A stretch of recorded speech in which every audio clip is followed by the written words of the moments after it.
vaksin yang datang, kan masyarakat udah sempat mulai yang oke, agak lebih tenang nih karena mau ada vaksin. Nah tapi sebenarnya dari vaksin yang ini sendiri kan banyak orang yang nggak percaya nih dok. Maksudnya nggak percaya dalam artian ini aman nggak nih? Udah lolos uji coba belum nih? Nah sebenarnya uji coba untuk vaksin itu ada berapa tahap dok? Kalau uji klinis namanya ya. Uji klinis itu ada beberapa tahap. Jadi mulai dari uji yang namanya, kalau dulu masih jarang tapi sekarang sudah lazim dilakukan, itu namanya uji in vivo. Itu apa? Jadi sebelum ke manusia ya, masih dilihat modelingnya, kemudian habis itu dia diujikan ke binatang ya. Ada yang menguji coba tidak ke binatang tapi model jaringan. Jaringan itu diambil dari? Jadi dari jaringan manusia, selnya, terus dikembangbiakan gitu kan, dilihat responnya. Jadi belum ke organisme hidup, tapi masih ke sel dan jaringan. Nah, habis itu dia akan lagi dijalankan uji klinisnya ke manusia. Jadi ada tahap preklinis, kemudian diuji lagi ke uji klinis ke manusianya. Uji klinis manusia ini dia ada 4 tahapan.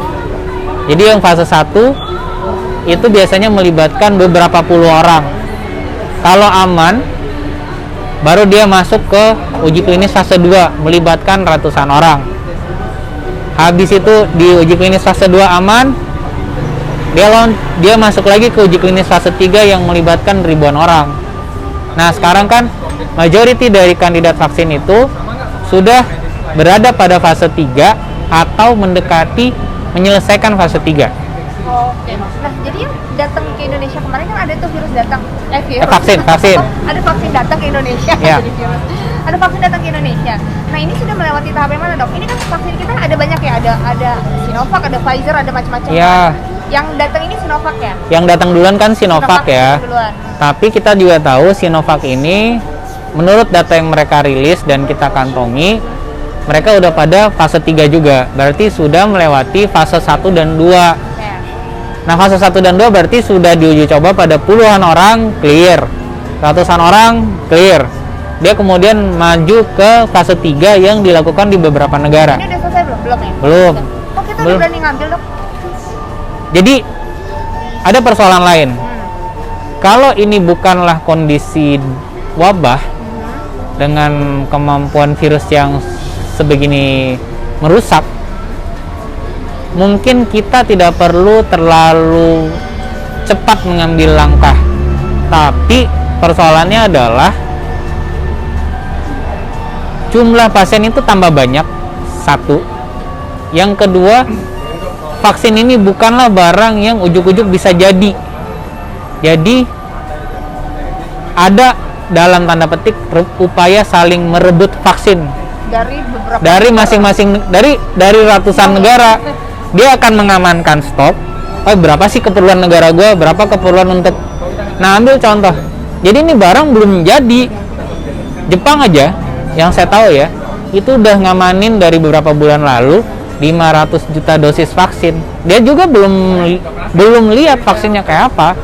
Tapi they know, oh udah uji klinis fase 1, uji klinis fase 2 clear ya. Oke, gue tuh sambil nunggu, gue udah ini duluan, gue udah lobby duluan supaya gue dapet. Gue pengen masyarakat gue aman. It's same with Singapore, it's same with Malaysia. Meskipun belum dinyatakan lulus uji klinis fase 3, tapi setelah dirilis oleh para produsen ini, oke, kita clear di uji klinis fase 1. Para penelitinya lihat, dibacain kan, oh uji klinis fase 2 daripada nanti gue kehabisan. Mungkin itu yang mendasari keputusan-keputusan dari pemerintah kita, misal di Indonesia, meskipun belum selesai uji klinis fase 3, tapi udah panjar duluan. Ya. Untuk keamanannya, dok? Itu tadi udah lewat uji klinis fase 1 dan 2, aman di level puluhan orang, aman di level ratusan orang, baru dia boleh lanjut ke uji klinis fase 3. Nah, dok, ini kan aku sempat ada dengar berita bahwa memang ada orang yang di fase uji ketiga ini masih dipending dulu nih, karena memang ada yang bereaksi. Nah, kalau nggak salah ada yang satu sisi nggak bisa macam-macam. Jadi ada yang mungkin reaksi vaksinasi itu kan sebenarnya tidak hanya terjadi dalam urusan vaksin COVID, tapi vaksin yang lain pun ada yang bisa bentuk merah, gatal, ada yang alergi, ada yang pingsan karena shock misal ya, bisa macam-macam mungkin.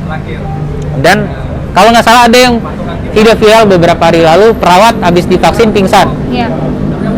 Tapi setelah ditelusur, itu kan ternyata ada banyak sekali faktor-faktor lain, termasuk apakah ada riwayat alergi sebelumnya. Begini pun nanti kalau kita udah mau di proses vaksinasi, item-item itu harus dibuat clear dulu, ya kan? Berarti di sini anggaplah kayak kita obat ya. Obat ini efektif untuk orang yang satu, untuk orang yang lainnya bisa jadi dia ada alergi terhadap. Ada precautionnya, ada syarat-syarat yang harus kita perhatikan, dan orang harus terbuka. Oh, ini ada alergi. It's same with misal ada obat tertentu yang dibikin dari komponen Gitu.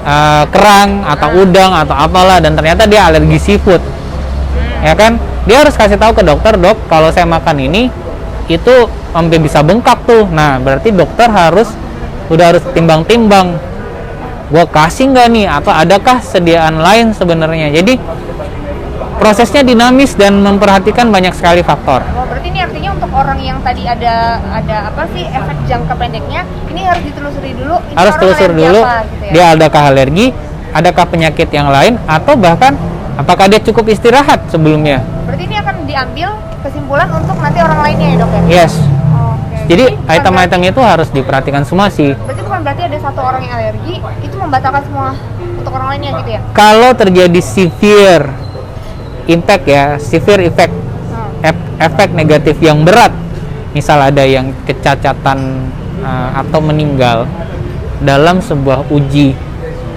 klinis obat-obatan atau vaksin, itu biasanya harus dilakukan evaluasi menyeluruh. Tidak membatalkan, tidak ujuk-ujuk membatalkan, tapi seluruh panel yang terlibat, seluruh stakeholder yang terlibat itu kemudian harus cekik lagi. Ini kenapa kok bisa kejadian? Baik dia reaksi ringan ataupun berat, apalagi yang berat, ya.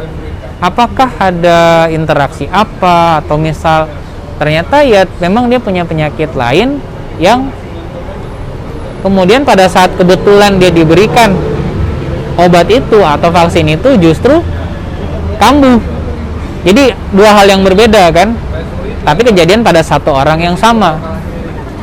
Jadi item-item soal vaksin dan obat-obatan memang tidak semudah hanya berhitung 1 tambah 1 sama dengan 2. Kita harus memperhatikan faktor usianya, jenis kelaminnya, berat badannya, penyakit yang diderita, komorbidnya apa, status gizinya, stresornya, istirahatnya, genetikanya. Wow. Jadi That's many things. Ya? Harus diperiksa dulu sebelum divaksin. Seyogyanya harusnya begitu. Nah, terus untuk virus yang ada varian baru atau dia bermutasi, apakah vaksin ini efektif, dok? Kalau dia masih, jadi secara teori ada kekebalan silang namanya. Jadi seseorang yang pernah terpapar virus corona apapun, itu sebenarnya dia juga membentuk, sel kita membentuk pertahanan yang, oh kalau corona yang lain masuk dia kenali. Jadi akan tetap tahu ya? Tetap tahu, cuma memang harapan kita adalah sespesifik mungkin, ya kan? Nah, cuma kalaupun terjadi mutasi, ada varian-varian baru, tetap ada dampak perlindungan dari vaksin yang ada sekarang untuk kemudian varian sebelumnya.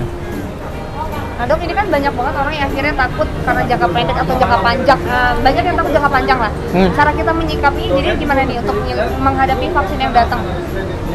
Kalau saya sih, semua orang dipaksa belajar ya. Dipaksa belajar, awas, waspada, filternya harus bagus.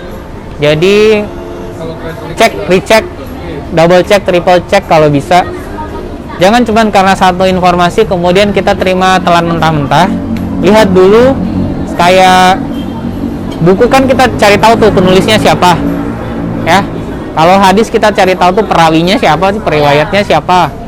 Kalau puisi pengarangnya siapa, kita harus tahu tuh. Nah, sama kayak informasi apapun, kita mesti cek ini siapa yang ngomong nih, siapa yang mengeluarkan informasi ini. Apakah dia otoritas yang berwenang atau misal dia seseorang yang memang berkecimpung di situ, ya kan? Anggap nih sebagai dokter sekalipun, tapi kalau misal seorang dokter yang setiap harinya tuh berjibaku dengan urusan kulit, ya, tiba-tiba ditanyakan mengenai urusan jantung, tentu beliau akan bilang, seyogyanya beliau akan bilang, itu bukan kompetensi aku. Mungkin saya akan refer ke sejawat saya yang lebih tahu untuk itu. Mungkin pengetahuan saya hanya umum saja, yang segini yang tapi kalau mau tahu kedalamannya harus refer ke orang yang memang melayani, meneliti, atau bahkan mendidik dalam urusan itu. Jadi cek dan recheck sih. Oke, cek dan dicek, dan juga kita berharap di mana pemerintah dan juga para tenaga kesehatan yang dipercaya untuk menguji coba ini, untuk meneliti ini juga ya pasti akan memegang kepercayaan. Transparansi itu kunci. Nah, transparansi itu kunci.